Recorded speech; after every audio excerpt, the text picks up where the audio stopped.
ሰላም ቤተሰብ፣ ከረዥም ጊዜ በኋላ በአዲስ ቪዲዮ ብቅ ብያለሁ። ይህ የራሄል የዩቱብ ቻናል ነው። እንዴት ናችሁ ቤተሰብ? ይኸው ቀጥታ ቪዲዮውን ኦልሬዲ ጀምሬዋለሁ። ከጀመርኩ በኋላ ነው ቪዲዮ መቅረጽ የጀመርኩትኝ።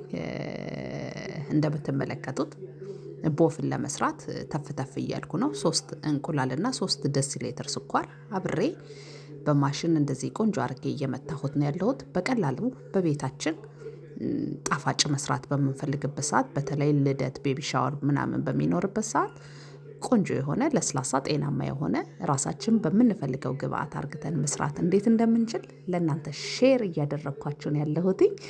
እንዴት ነበር ሳምንታችሁ? እግዚአብሔር ይመስገን እኔ ጋር በጣም መልካም ነበረ። ቆንጆ ሆኖ ደርሷል። ይታያችኋል። እንደ ውፍር አርጌ ነው በደንብ እንትን ያልኩት የደባለኩት። እንቁላሉና ስኳሩ እንደዚህ ቆንጆ ሆኖ ከተመታ የምንጋግረው ማንኛውንም ኬክ ወይንም ቦፍል ወይንም ምንም አይነት ነገር ቆንጆ ሆኖ ይደርሳል ማለት ነው። ስለዚህ ቤተሰብ አሁን እንደምትመለከቱት ዱቄቱን እየጨመርኩ ነው። የምጨምረው ብዙ አይደለም የምሰራው 300 ወይንም 250 ግራም የሚሆን የፉርኖ ዱቄት፣ ነጭ የፉርኖ ዱቄት ነው የተጠቀምኩትኝ። እሱም በደንብ አርግተን እንቁላሉና ስኳሩ ጋር ከመታን በኋላ ይሄንን ዱቄቱን ደግሞ አብረን በደንብ እንደባልቀዋለን። እንደምትወዱት እርግጠኛ ነኝ። ለራሄል የዩቲዩብ ቻናል አዲስ የሆናችሁ ሰዎች ደግሞ ላይክ፣ ሼር፣ ሰብስክራይብ እያደረጋችሁ ቤተሰብ እየሆናችሁ እንድታልፉ በአክብሮት ጋብዛችኋለሁ። ከዚህ በመቀጠል ደግሞ ፔኪንግ ፓውደር ያስፈልገናል። ያው ኬክ በምንጋግርበት ሰዓት ሁል ጊዜ ፔኪንግ ፓውደር ያስፈልገናል። ወተትም 50 ግራም የምትሆን ወተት ላይ ጨምሬበታለሁ። አንድ የሻይ ማንኪያ የሚሆን ነው የቤኪንግ ፓውደር የተጠቀምኩት። ከዛ በደንብ አርግተን እንደዚህ እናደባልቀዋለን። በቤታችን በቀላሉ ልጆቻችንም ወደውት እኛም ወደነው ልንበላው የምንችለው የቦፍል አሰራር ነው። በራሄል የዩቲዩብ ቻናል እያያችሁ ያላችሁት ቤተሰብ በደንብ አርግተን እንደዚህ ከደባለቅ ነው በኋላ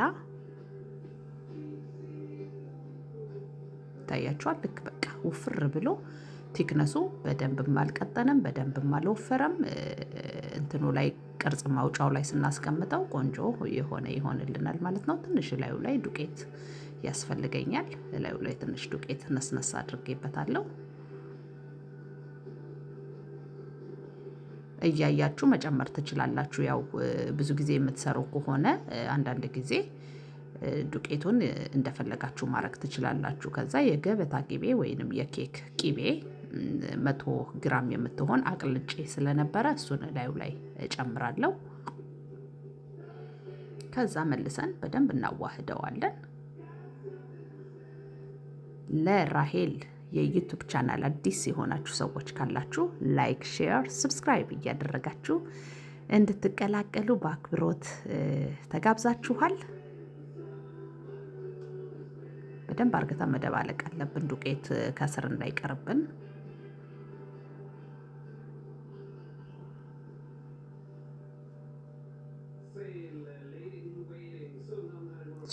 እንደዚህ በጣም ቆንጆ ሆኖ ቲክነሱም ውፍረቱም ቆንጆ ነው ያለው። የካካኦ ዱቄት አዘጋጅቻለሁ። 2 አይነት ነው የምሰራው።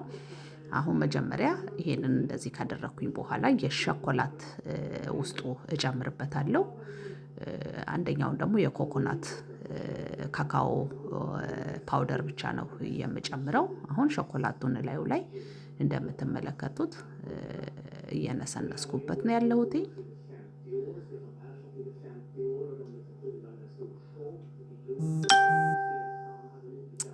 ከዛ በምንፈልገው መንገድ የምንፈልገው እቃ ላይ መጨመር እንጀምራለን።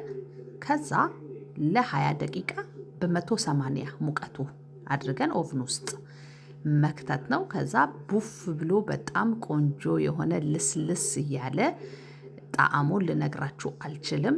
በቃ ፍሬሽ የሆነ የቦፍል ወይንም የብስኩት ወይም የኬክ አሰራር ነው። እርግጠኛ ነኝ እንደምትወዱት። ሞክሩት። በሌላ ቪዲዮ ደግሞ ተመልሼ እመጣለሁ። ሙሉውን ኢንጆይ እንድታደርጉ በአክብሮት ጋብዛችኋለሁ። አመሰግናለሁ። ሰብስክራይብ እያደረጋችሁ እየቀጠላችሁ እንድታዩት በአክብሮት ጋብዣችኋለሁ። መልካም ቀን ባይ